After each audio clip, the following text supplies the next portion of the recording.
something I've been wanting to talk about for a while because it always comes up in topic when anybody I feel like talks about video games. We always talk about the video game series or franchises or properties that were once amazing and we absolutely love them and they are long gone. Some of them just disappeared with the times, some of them fizzled out for financial reasons, others just languished because the companies didn't know what to do with them. So I wanted to talk about some of my favorites because, like, number one, in a time of so many like remakes and reboots, I feel like people are tired of that stuff. But on the flip side, there are so many other intellectual properties that could come back and be amazing. So I'm talking about specifically video game franchises. Games that have already had a few games, whether it was a few years ago, a few decades ago, whatever, but haven't seen anything since. So I'm not talking about just singular games that need sequels. There's a whole bunch of those, but I'm talking about games that at least came out with 2 games in a series and then stopped. I think this is a fun conversation and I'm looking forward to hearing your choices just because I feel like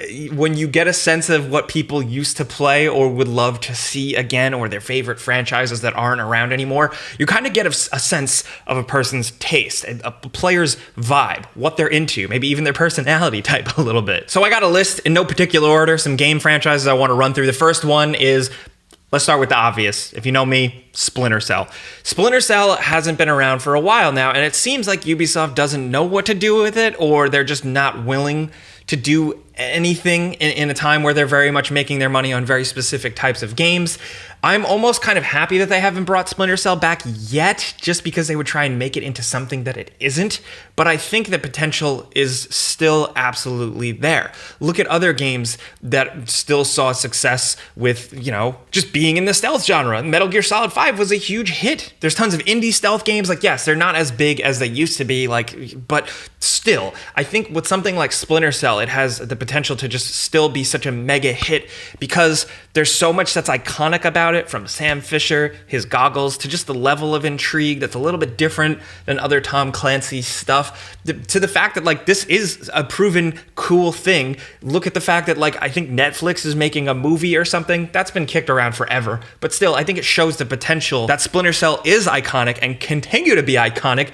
And just, it's so good and we need more. I love stealth games. I love Michael Ironside as Sam Fisher more than a lot of things and more than a lot of other gruff video game protagonists. We've seen quite a few in the last few years and decades, but I think not many. I think Sam Fisher is up there. We're talking Snake, Kratos, Sam Fisher. So it will be hard to have Splinter Cell back without Michael Ironside, but I would very much like to see that happen in some way. Now, what would they do bringing Splinter Cell back? I like the idea of, with Blacklist, I thought gameplay-wise it was really fun.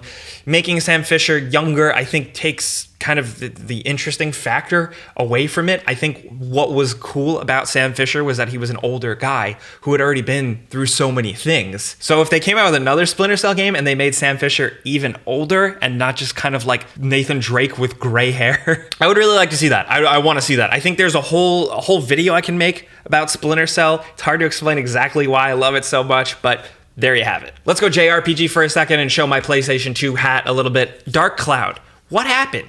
Dark Cloud was so great. While yes, the first game and the second game were very different and not really connected, I love that about JRPGs. Certain games like Final Fantasy, where every single one is different, or something like Breath of Fire, which honestly should also go on my list, but the way they're always different. Breath of Fire, of course, had some interchangeable things, but there's always a new spin, and I thought Dark Cloud had a lot of potential to do that once I played the sequel. I think just the concept of just a fun JRPG dungeon crawler with its own cutesy vibe with this creative team, coupled with the fact of collecting things in dungeons and then bringing them out and essentially building a town or building an area. I thought that was such a rewarding mechanic, dungeon crawling, not just for loot, but the loot being things that would affect your town or hub area in ways that we never really saw it. I thought it was super novel, and it was part of the reason why I fell in love with the series. So if we could just have that again, that would be great.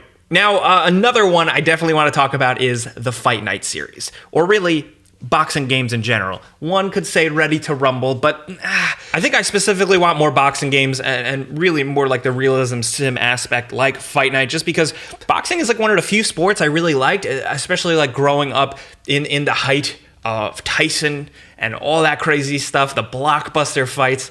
This game series really kind of capitalized on that. And I think if we could just get that again, that would be great. Thank you.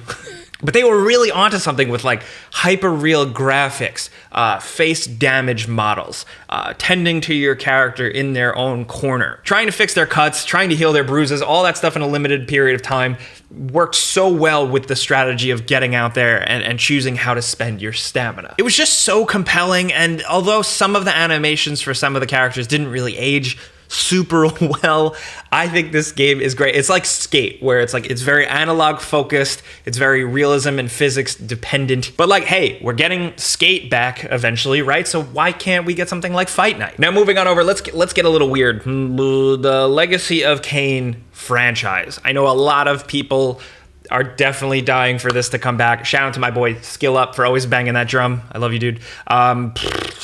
Where to start? This is like the most like 90s 2000 thing ever. So you can argue that, yeah, maybe it's a little dated, but on the flip side, what you get is an incredibly unique, varied universe that could really become its own new thing. There were canceled Legacy of Kain, Soul Reaver type projects in the past that really seemed like they were going to try and go a new direction with it, and that's fine. It doesn't necessarily have to have Kain or Raziel, but maybe it should. I mean, I don't know. So here's the deal. There are two types of Legacy of Kain Soul Reaver fans. I like vampires a lot, and I really like Blood Omen. I like the original Blood Omen. I love Blood Omen 2. Then there are the people that are just really into Soul Reaver. I like Soul Reaver a lot. I love Blood Omen. So all of these games under this umbrella, I think, no matter what, I'll take them all. They're all great. I even enjoyed Defiance, even though it was like kind of fucked up. I still just was like happy to be there, happy to be with these characters, happy to see things going on, dudes killing each other, McFarlane-ass stuff going on. I think there's potential for this to come back in a new and interesting way, especially considering people now and companies have proven that like there's this obsession with worlds and universes and creativity and weird stuff. So if, you know, there can be a Guardians of the Galaxy movie that becomes like a mainstream thing in popular culture, we can absolutely make something as weird as Legacy of Kain into a thing that a lot of people love. Another one that might be obvious, but I might have a little bit of a different take on it. Bring back Jak and Daxter. I know this has been a thing in conversation recently with Naughty Dog saying, no, we're not working on one, but we would like to. There is still a world for platformers, and I think there is still very much a world for platformers that are a little weird and quirky and try different things. Ratchet and Clank, obviously, is still thriving. Why can't Jak and Daxter? Now, here's what I would want to see with it, though. I would really be into them kind of going back to basics. I know everybody loves Jak 2 and Jak 3, and I'm absolutely with you, man. But if they could kind of give it that like goofy Naughty Dog levity that the first game had, maybe, but still with the more edgy characters established in 2 or 3. 3 kind of brought back some of that atmosphere, but I think they could go further and kind of not reboot it. I would like to see their adventures almost continue in a way, but just kind of put them in a new environment, put them in a new vibe and atmosphere, because there's so much potential. Because the jokes, the writing, the presentation, the voice acting, everything about Jak and Daxter and Jak 2 and Jak 3, I think still hold up today. Like, for the most part. So like, let's do that again. You see headlines right now with Sony thinking about like, how can they remaster or remake The Last of Us again? Like, no, just do Jak and Daxter. You have it, man. Just please. Those games, I think specifically can benefit because at the time they really pushed the boundaries for tech, for games, especially for platformers. And I think they could do that again. Crazier worlds, bigger set pieces, a greater sense of scale, just cool shit can be done with Jak and Daxter, and I want to see it. Another franchise that needs to come back before I die, I swear to God, Max Payne.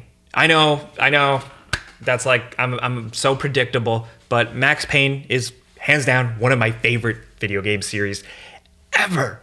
It's perfect for the most part, but I really think there's so much potential for this to come back in a variety of different ways. I don't really like the way Max Payne 3 ended.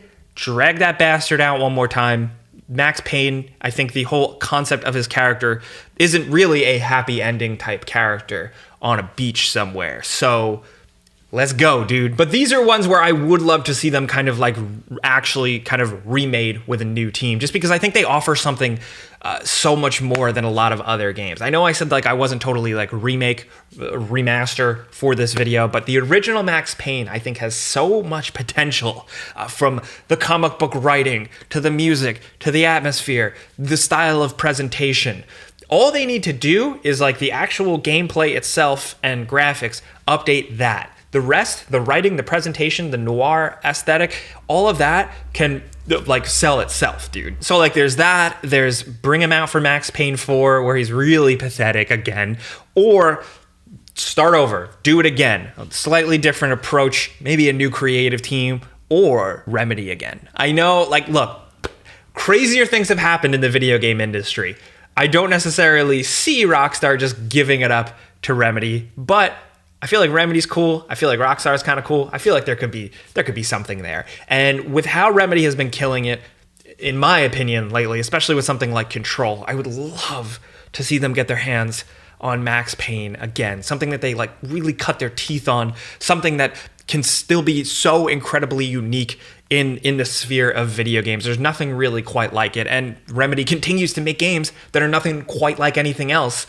So please, who am I asking? Why am I saying please? I don't know. But if you can't tell, there are so much more. I actually have more on my list, but I don't have enough time. So I'm going to make a part 2 for this video. I don't know when we're going to put it out, but I have a lot more to talk about. But those are some of my big ones, some video game franchises I need to see come back in some shape or form before I die. Like I said, crazier things have happened in the video game industry. There's a lot of exciting things that have been born from the ashes. So I'm hopeful for some of this stuff, believe it or not. And there's still so much more. Some PC games I really want to talk about, some old PC games, some Nintendo franchises. So definitely subscribe if you haven't already. If you like just seeing what I do here, I just like talking about stuff I love. Clicking the like button helps too. Also, in case you missed it, I'm going to link it in the description below. He doesn't like need my help or anything, but I got to appear on another MKBHD video, his retro tech series for YouTube Original. Shout out to him for having me back. Again, it was so much fun. So if you want to check that out, that's the link down there. Also, I think it goes without saying, doing crazy shit like that, I wouldn't have had those opportunities if you guys didn't watch me here and on GameRanks. So thank you. But that's it. Soapbox over. I'm Jake Baldino. Thanks for watching. You can subscribe because video games.